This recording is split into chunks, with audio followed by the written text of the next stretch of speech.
Namens de familie mag ik u allen hartelijk welkom heten bij het afscheid van Jacob Rijnsma. Afgelopen maandag overleden op de hoge leeftijd van 100 jaar. Voor we beginnen met het luisteren naar muziek en de woorden over Jacob Rijnsma, vraag ik u om een moment van stilte.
Jacob Rijnsma, geboren 11 oktober 1918, overleden 19 december 1918, 3 maanden oud.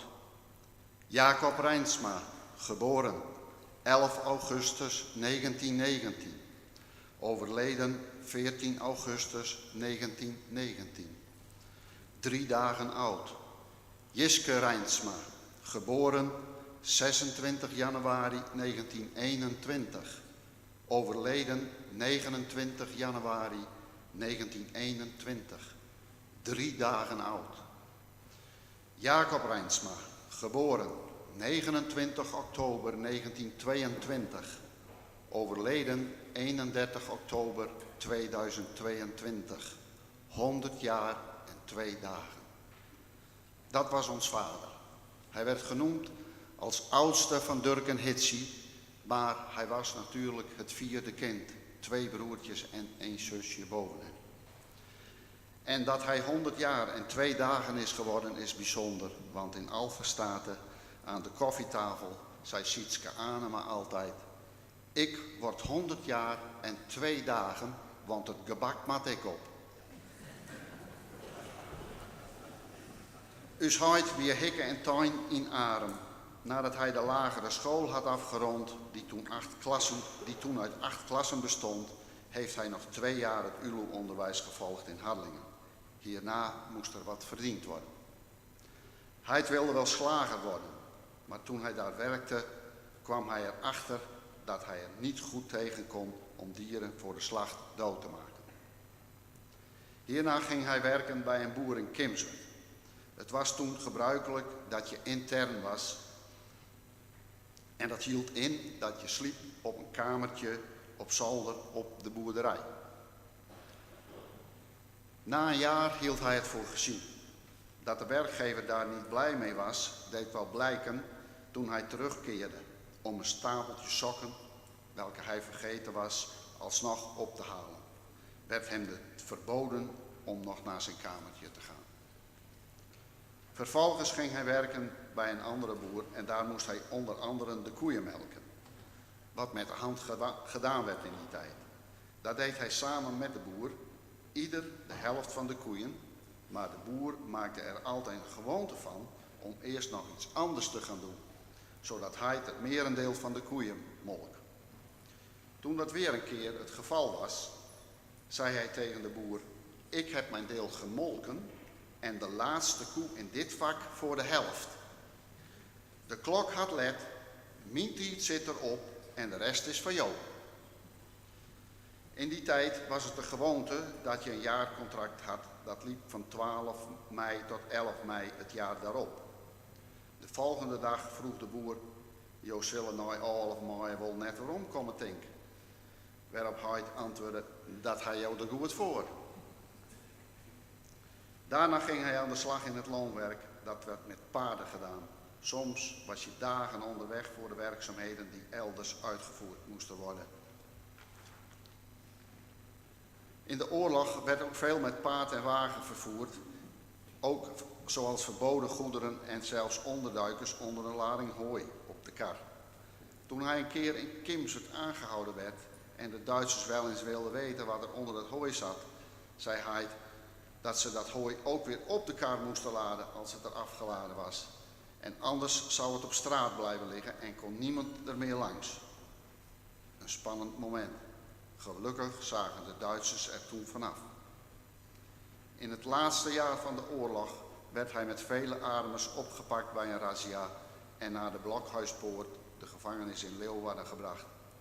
Een broer van hem was een paar dagen eerder opgepakt en zijn moeder was naar Leeuwarden gefietst om daar wat kleren te brengen. Terwijl ze op de binnenplaats stond, kwamen de legerauto's aanrijden en werden alle gearresteerden uit Arem eruit gegooid. Er waren onder mijn vader. Later werden ze per trein op transport gesteld naar Assen. Maar de trein werd door de Engelse luchtmacht beschoten en iedereen vluchtte de trein uit. Uiteindelijk werden ze ondergebracht in strafkamp Ierde met een hele groep ademers. Overdag moesten ze graafwerkzaamheden verrichten ten behoeve van de verdedigingslinie van de Duitsers. Het was in de oorlog dat zijn vader overleed, 47 jaar oud. En in 1949 verloor hij ook nog een broer, 21 jaar oud. Het was ook in de oorlog dat hij verkering kreeg met onze moeder en zij trouwden op 29 september 1948. Ze kwamen te wonen op de Polen in Arem en later verhuisden ze naar de Sietsemerweg 33, ook in Arem. Samen kregen ze 6 kinderen.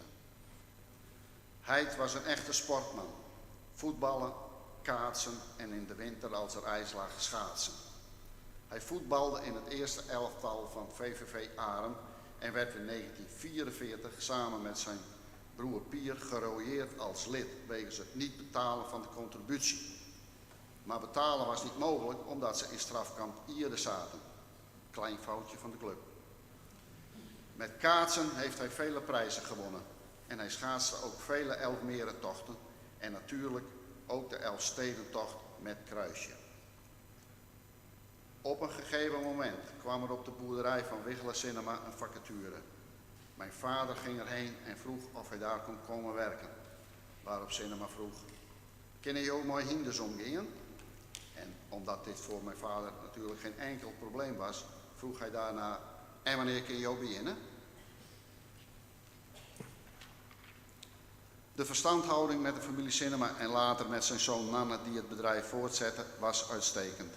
De blijk van waardering die hij ontving bij het 25-jarig dienstverband een reis, samen met mijn moeder naar Canada, waar zij de broer van mijn moeder en de broer van mijn vader een bezoek brachten.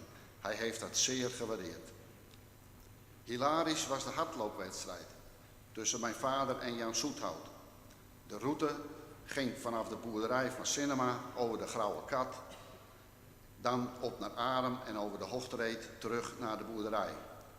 Het was wel goed voorbereid, zeker voor die tijd, want er zijn foto's van de wedstrijd genomen.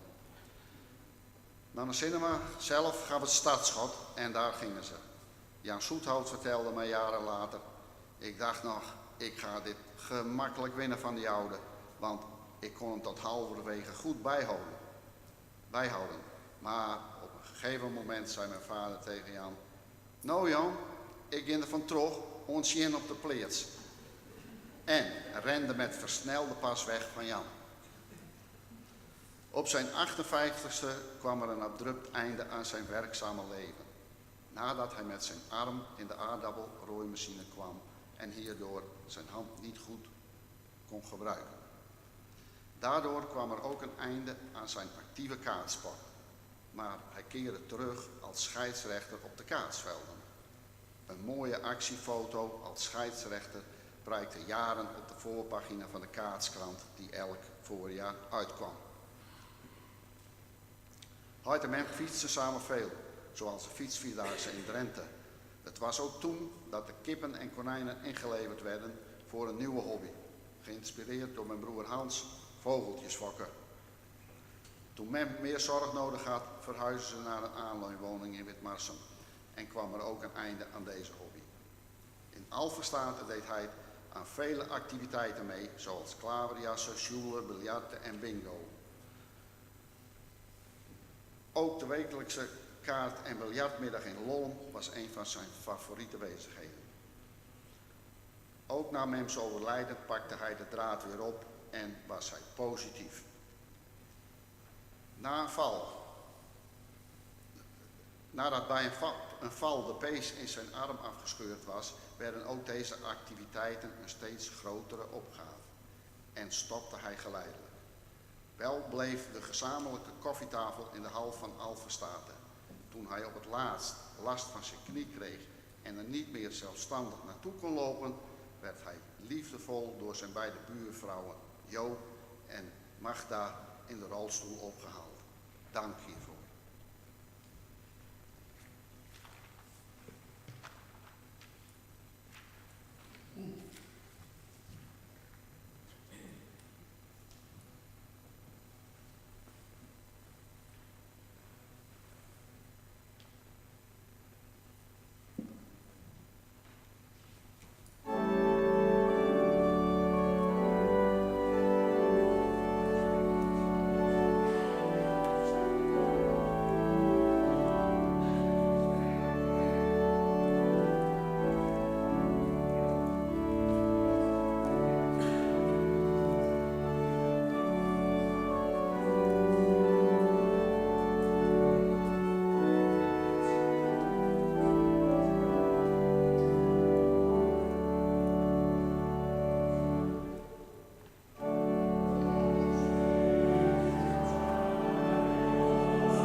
Us heid, skwanheid, paken en oerpaken.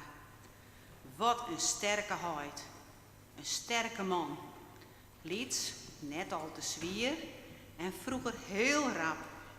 Zijn ontbijt begon alle dagen met havermout of rijstepap. Het werd het lekkerst met een soort suikerdroer. Hij wie een zwierdbek. Toen hij diabetes was, werd in het begin een hele toer. Hij houdt van een soort sporten. Keertsen, voetbal en biljetten werden zijn favorieten.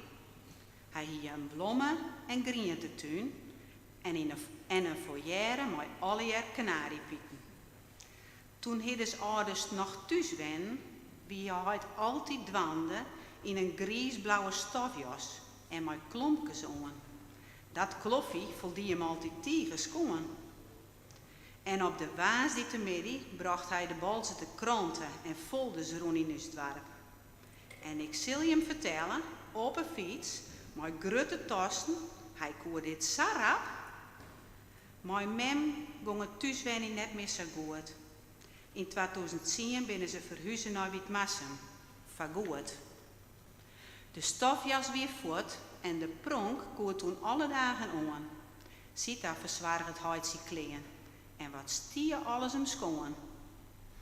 2 jaar later bleun hij al in de hoor. Hij weer onwennig zonder mem. Leeg wie haar stoel. Maar hij tocht om mem waarom, met een warm gevoel. Dus hij, skwanheid, paken en oerpaken jappie, hij is er nou net meer. Wij moeten nou alle keer zonder hem verder. Het is goed zo. Hij is 100 jaar geworden. Maar toch zullen wij hem missen. En door dit verlies wel een beetje zeer.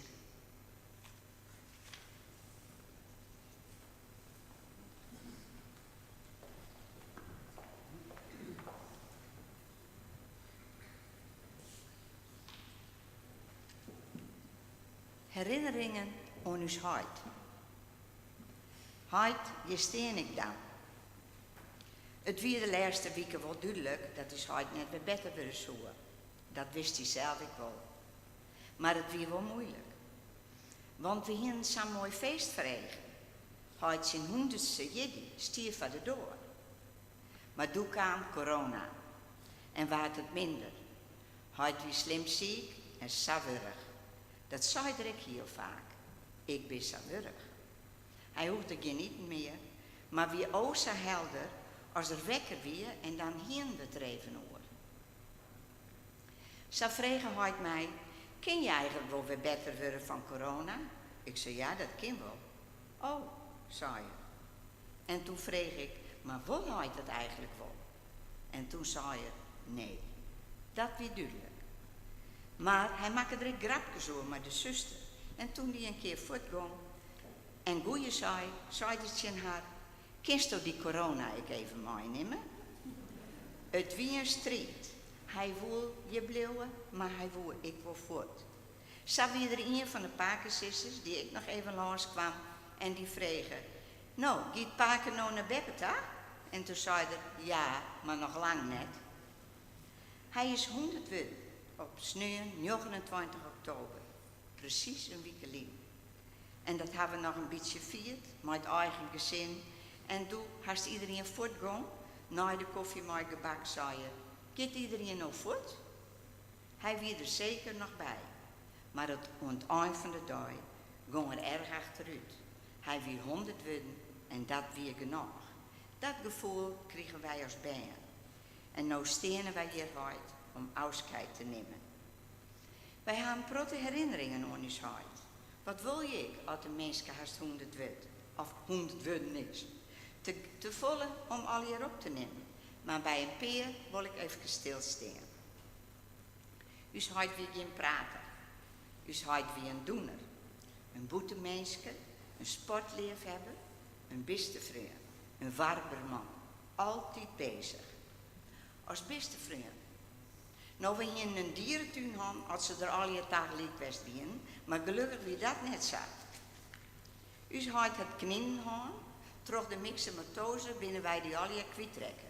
Ik weet nog dat ik mijn knie ziek wie en voort moest. Daar wie ik zo verdrietig om. Hin. En ik moest maar de aaien suttelen. Wat hier ik daar een verschrikkelijke hekel aan. Pasdoen, die alles eronder skieten. Eendagskuikens, onder een lampen, een gekrioel van je welste, die lietse gele beestjes. Geiten, en daar maken dus mem dan skippetsies van. Dat vond ik wel wat vreemd, maar wie wel lekker. Ponies, dat wie o zo leuk. Alle pakensissers mochten daar een rondje op rijden. En dus had weer o zo wies mooi. En toen kwamen de vogeltjes. Dat wie een hele grote hobby. Een hok vol en hij fokte ze zelf. Hij vond dat ik prijzen mooi. Hij had ook wel eens wilde vogeltjes, putters en groenlingen, maar dat mocht eens net. Hij had er ook een bekeuring van gekregen. En het wie een gechatter had je in die volière kwamen. Dus hij had als boetemeeske. Hij wie graag op zijn tuin. Hij verbouwde chrysanten. Dat deed er van zijn mem, want die vond dat hele mooie bloemen. Maar hij mocht ook heel graag fietsen. Hij hier een druivenkast en als wij dan een keer langskwamen, dan konden we wel even helpen met het krintje. Hij verbouwde een prottegriende, maar wat er zelf net lustte, dat ging de groen net in. Zoals prei en rede biet. U zou het een sportliefhebber, dat is al jeder zijn. Hij wie een sporter in hart en nier. Keersen, voetbal. Dankzij Pieter zit er op VVV Arem al een heel mooi stuk over de 100-jarige Japje. Hij had ik de Elfstedentocht reden, van biljarten en reetreden jaren. Ik bij zijn sport. De Elfstedentocht had er reden in 1956 en een kruiske helle. In 1963 had er het op Nijpebjerg, maar toen wie het te dreig. Samen met zijn zwager Evert Nadema binnen ze in Balzert op een busstap, dus die hij ze wel de hele markt reden, ja? De busstap, en wie massen werd uit de bus en op het ijs, zodat ze op redens in adem kwamen.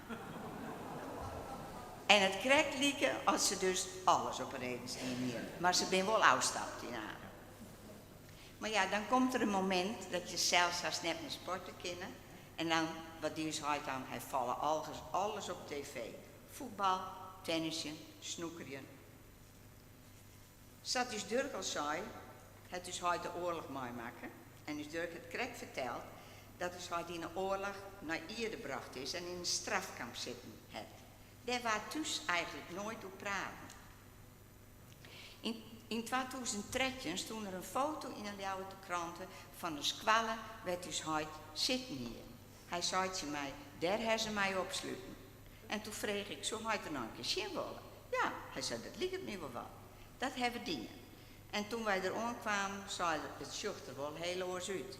Nou zei ik sinds hij zit er ook heel oors uit naar Santegier.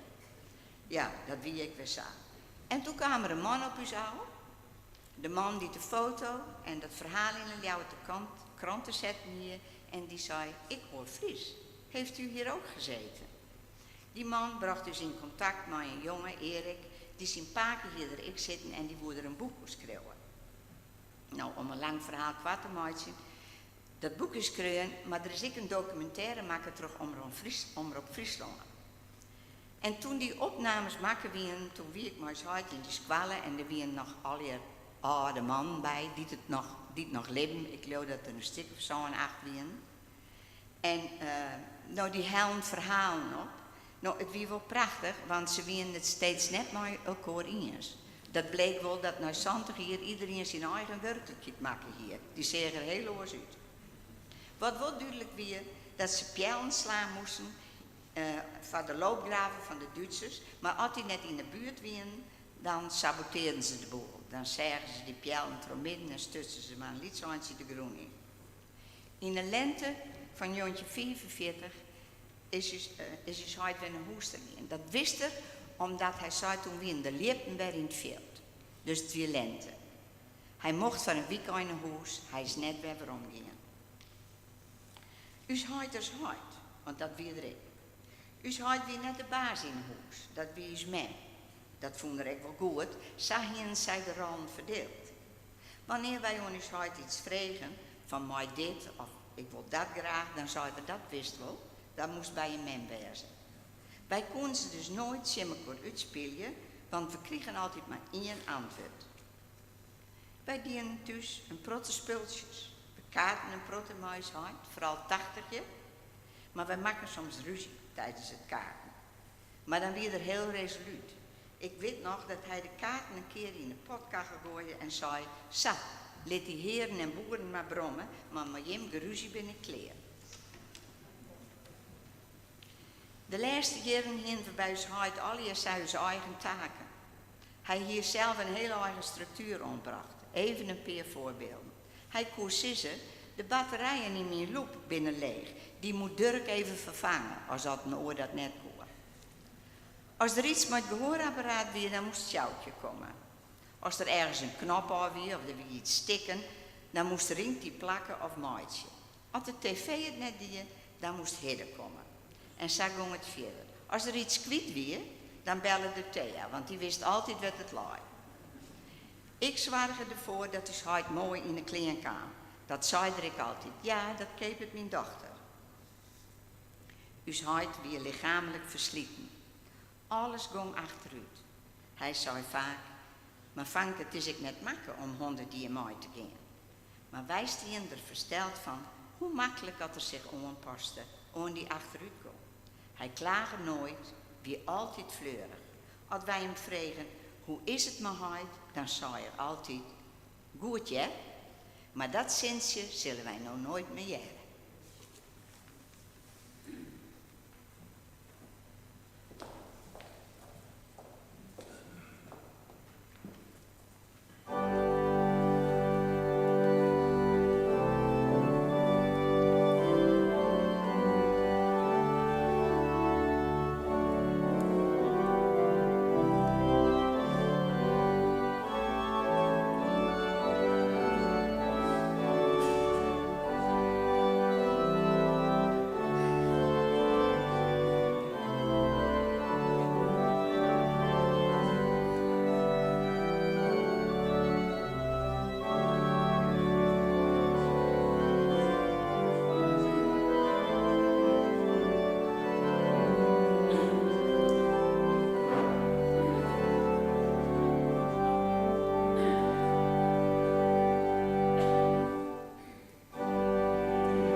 Lieve Paken, 11 kleinkinderen en ook nog een hele hoop achterkleinkinderen. En vorige week 100 jaar. Hoe speciaal dat wij Paken zo lang bij ons mochten hebben. En als we aan Paken denken, dan is de oorlog iets wat ons allemaal bijblijft. In eerste instantie vertelde je er altijd maar heel weinig over. Maar langzamerhand werd dat meer. En vooral de achterkleinkinderen, die konden alles vragen. Voor een spreekbeurt of als ze het met de geschiedenisles over de oorlog hadden gehad. Ze luisterden ademloos naar je verhalen en vinden je een ware held. Paken was altijd bezig. Op de tuin, bij de vogels, in de kas en jawel, daar moest bij geholpen worden.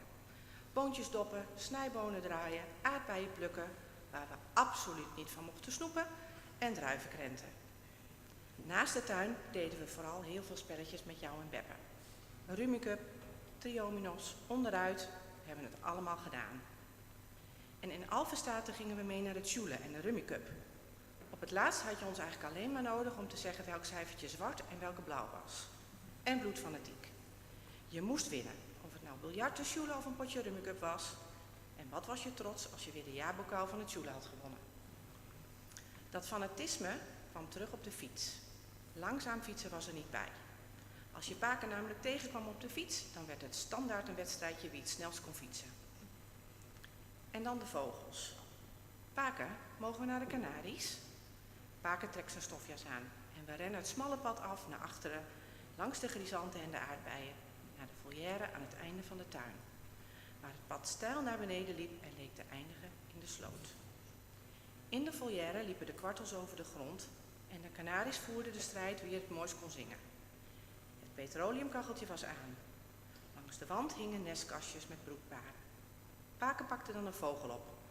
Zijn kromgegroeide vinger gebruikte hij als een op maat gemaakt stuk gereedschap. Hij legde ons uit wat de kanarie zo bijzonder maakte en wie de volgende prijswinnaar zou zijn. En als we weer terugkwamen in huis, dan kregen we, als we geluk hadden, een lekker dropje of een banaantje. Iedere keer weer.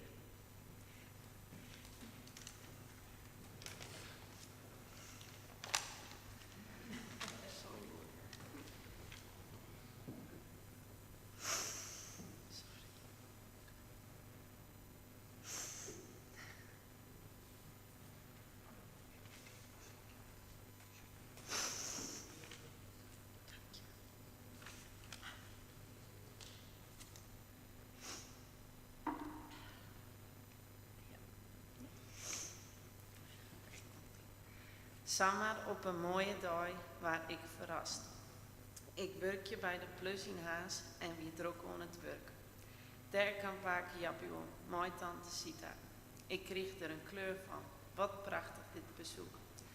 Mijn collega's vregen, wie was dat? Dat is mijn Paken en hij is als 100 hier.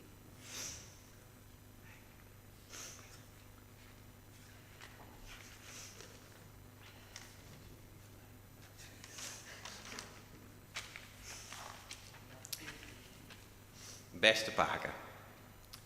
Het eerste wat boven komt als ik aan Paken denk is 4 oktober, Dierendag. Voor school naar Paken om een kooitje met daarin een van Pakens kanariepietjes op te halen, zodat we die op school konden laten zien. Voor zover ik weet ging dit altijd goed, totdat mijn broertje Jos ook een kanariepietje meekreeg. Ik weet niet of het Jos zijn eerste Dierendag met een van Pakens kanariepietjes was, maar nadat het kooitje was geopend, was Pakens kanariepietje gevlogen. Nooit hebben we het gele beestje weer gezien, maar volgens Jos was hij naar de Canarische eilanden gevlogen. Naast de vogels had Paken ook een pony. Claudia heette ze. Veel van Pakens kleinkinderen maakten hun eerste rondje op een pony met Claudia. In het landje aan de andere kant van de Van Sietsemaweg begeleidde Paken Claudia met ons er bovenop. Theetijd herinner ik me nog goed. Al noemen ze de thee van Paken Jappie tegenwoordig Red Bull. Scheppen suiker ging er in Pakens theekopje en wij deden het na. Lekker zoet. Zoveel suiker is echt niet goed voor een mens, weten we nu. Maar hij is er wel mooi 100 jaar mee geworden.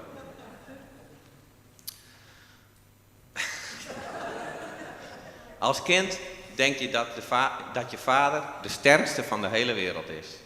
Zelf denkt mijn vader dat trouwens nog steeds, maar daar gaan we het nu niet over hebben. Naast je vader kan je Paken natuurlijk ook alles. Totdat Paken en Beppe een nieuwe stereo met cd-speler hadden aangeschaft. Paken belde of ik kon komen, want die nieuwe stereo, die deed het niet meer.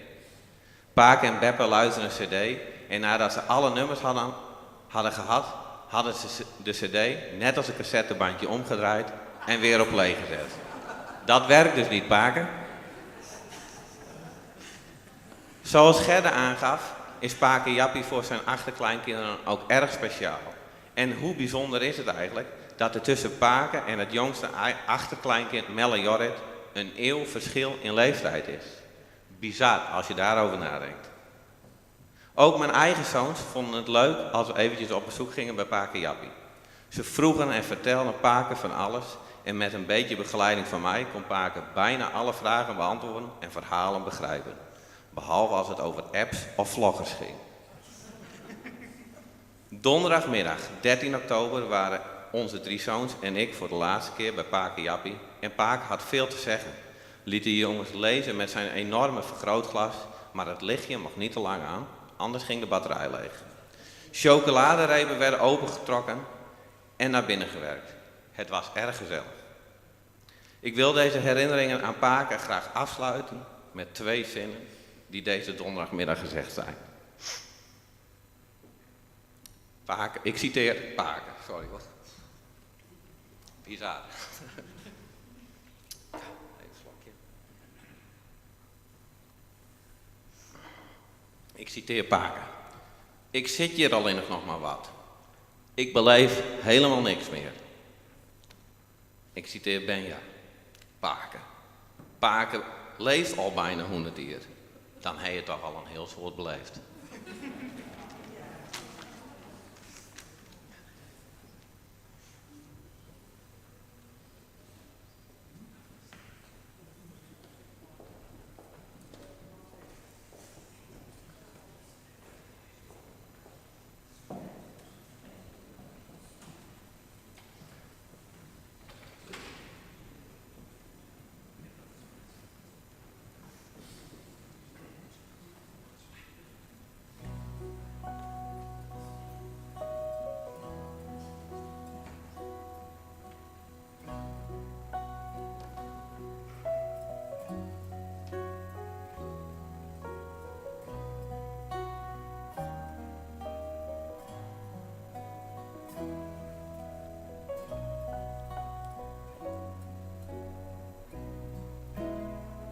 Hast du den Twijfels oor het bestaan, oor al wat lijdt, dus kan komen en gaan.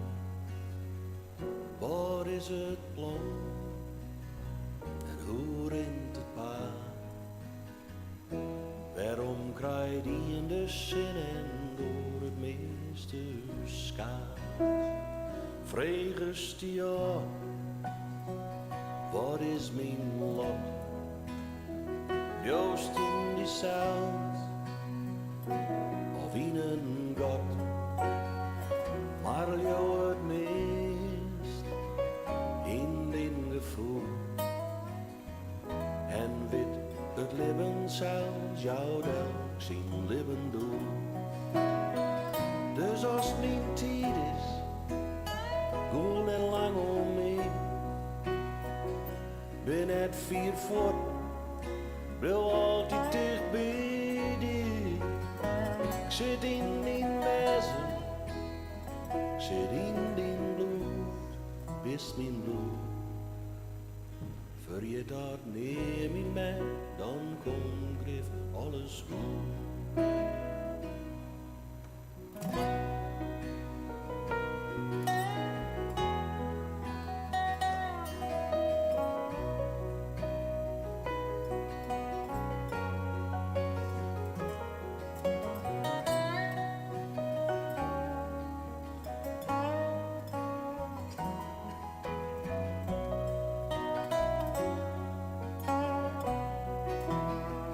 Als wie dan mist en wie nedergast, ziekest hard vast, als net verder was, sluit dan in eigen, wees even stil. Zorg in den het en weet dat ik er wezen zal. Wees ik net triest, het is zat het jet,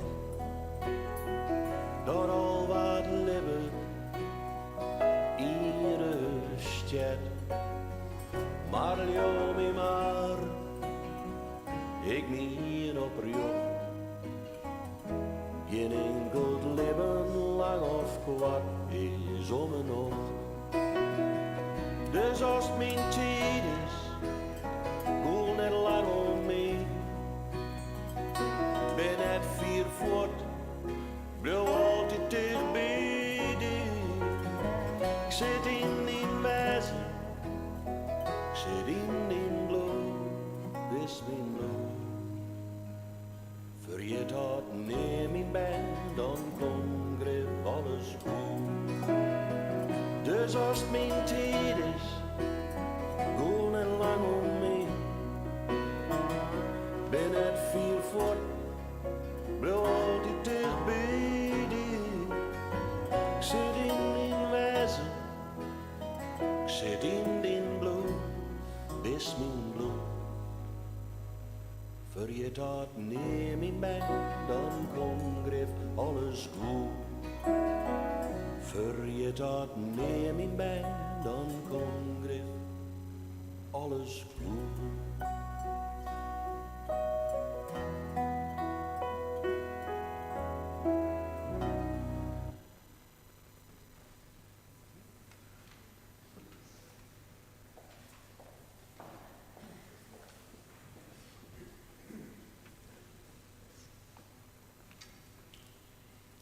Geloof, hoop en liefde. Woorden die gaan over levenskracht. Een belangrijke dimensie in ons mensenleven. Deze woorden zijn krachtig en kwetsbaar tegelijk. Geloof, hoop en liefde waren belangrijke waarden en woorden in het leven van Us Heid en Mem. Daarom staan deze woorden op hun grafsteen. Geloof, hoop en liefde betekende voor hun dat je ondanks de kwetsbaarheid van het leven blijft vertrouwen dat de kracht van de liefde het sterkst is. Deze woorden hebben te maken met hoe je mens kunt zijn. Hoe je met mensen omgaat, hoe je anderen benadert en hoe je zelf benaderd wilt worden. Het zijn belangrijke waarden in het leven van alle mensen. Ze verwijzen naar een ongekende kracht en tegelijkertijd naar een grote kwetsbaarheid. Geloof is vertrouwen. Vertrouwen in elkaar. Vertrouwen in het goede. Vertrouwen in God. Voor ieder mens is dit verschillend en soms moeilijk in woorden uit te drukken. Het is ook een gevoel. Geloof en vertrouwen kun je ook verliezen. Hoop zoekt perspectief. Hoop doet leven. Hoop is prachtig. Zelfs in wanhoop zit hoop als je wan weglaat. Hoop houdt je verankerd in een realiteit die niet tastbaar en soms zelfs ongrijpbaar is. Liefde maakt verbinding tussen mensen, tussen ouders en hun kinderen. Liefde wordt beleefd op verschillende manieren. Liefde betekent contact. Liefde kan je omarmen. Tegelijkertijd maakt liefde kwetsbaar.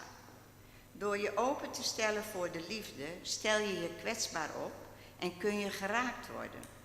Dit kan met vreugde gepaard gaan, maar het kan je ook pijnlijk treffen. Liefde is wel de brug naar geloof en hoop. Deze 3 woorden waren een stille verbinding tussen Us Heid en Mem.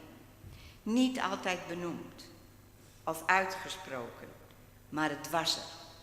Straks brengen we Heid naar zijn laatste rustplaats en daar staan deze 3 woorden boven hun gezamenlijk graf. Het graf wat straks van Us Heid en Mem is.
Alles heeft zijn tijd. Niets gebeurt zomaar. Als mens word je geboren en eens ga je het aardse verlaten. Daartussenin leef je, groei je, ben je aan het worden. In zonlicht en in schaduw, bij dag en bij nacht word je steeds meer mens. En daarbij heeft alles zijn tijd. Alles heeft zijn tijd. Er is een tijd van zoeken en een tijd van vinden.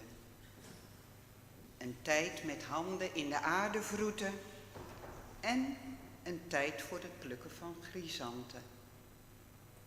Soms zet je je schrap en dan laat je je gaan. Er is een tijd van knuffelen en een tijd van met rust laten. Er zijn tijden van begroeten en tijden van afscheid nemen. Alles heeft zijn tijd. En alles heeft zin in een mensenleven. Het is altijd weer nemen en geven zoals de zee met zijn eb en vloed. Een mensenleven, zo wonderlijk, zo onbegrijpelijk met zijn lentedagen en herfstdagen. Met de warmte van de zomer en de kou van de winter. Omdat de mens het ritme van de zee volgt, eb en vloed. Alles heeft zijn tijd. Het geheim van de schepping gebeurt ook in jou, als een adem. Het is de schepper zelf die in jou ademt en die alles draagt en behoeft.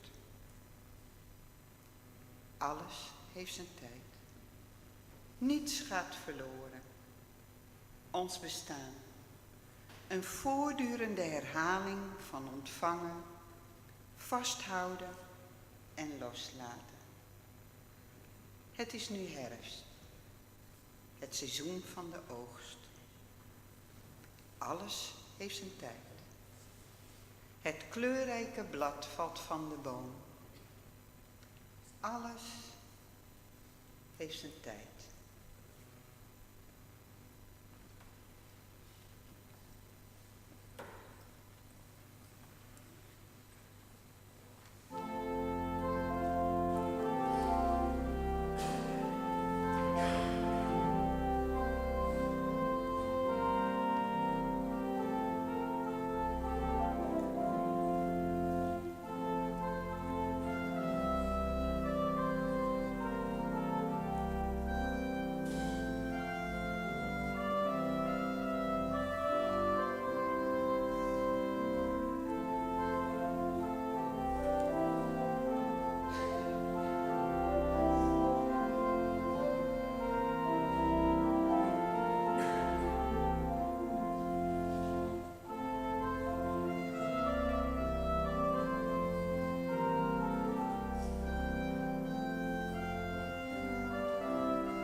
Wat fijn dat jullie hier allemaal waren.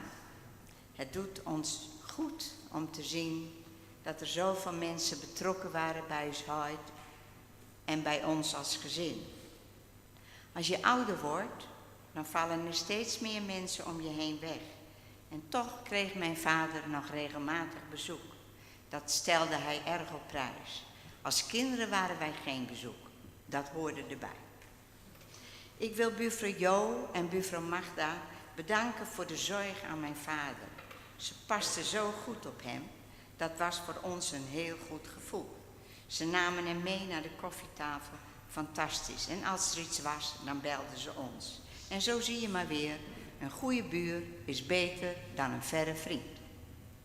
Ik wil mijn schoonzussen bedanken voor de aandacht en de fijne zorg die zij aan ons huis gegeven hebben. Fantastisch. En hij zei het niet altijd, maar hij was zo blij met jullie. Ik vind het fantastisch wat jullie voor hem gedaan hebben. Altijd stonden jullie voor hem klaar. Dat wisten jullie al, maar jullie horen echt bij de warme kant. Tot slot wil ik het thuiszorgteam van Patina bedanken.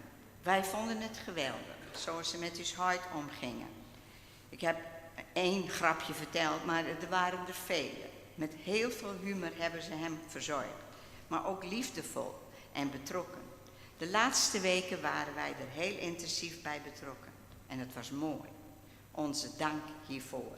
Het voelt heel goed. Ja, en er staat een gedichtje op de achterkant. En als broers, zus en schoonzussen geven wij onszelf een schouderklopje. Want wij hebben het fantastisch gedaan met elkaar de afgelopen weken. Dankjewel. Bedankt dat jullie uw huidpaken en oerpaken mooi us hertocht hebben. En dan wil ik nou graag uit respect voor uw huid nog even een moment stilte.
Dan is nu het moment gekomen dat we jullie huidpaken en oerpaken zullen begeleiden naar de begraafplaats.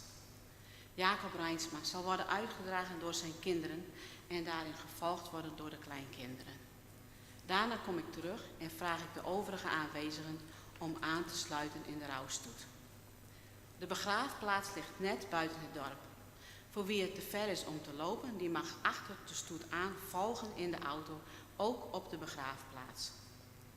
Wanneer wij Jacob Rijnsma in zijn graf hebben gelegd, is er een einde gekomen aan het afscheid en mag u mij weer volgen. De kinderen en kleinkinderen zullen als laatste de begraafplaats verlaten. De familie nodigt u van harte uit om hen daarna nog te ontmoeten in de trogreet van het café De Gekroonde Leeuw. Mag ik u vragen, wanneer het orgel begint te spelen, voor zover mogelijk te gaan staan en te blijven staan, dat ik u uitnodig om aan te sluiten. Dit alles uit respect voor de overleden graag in stilte doen.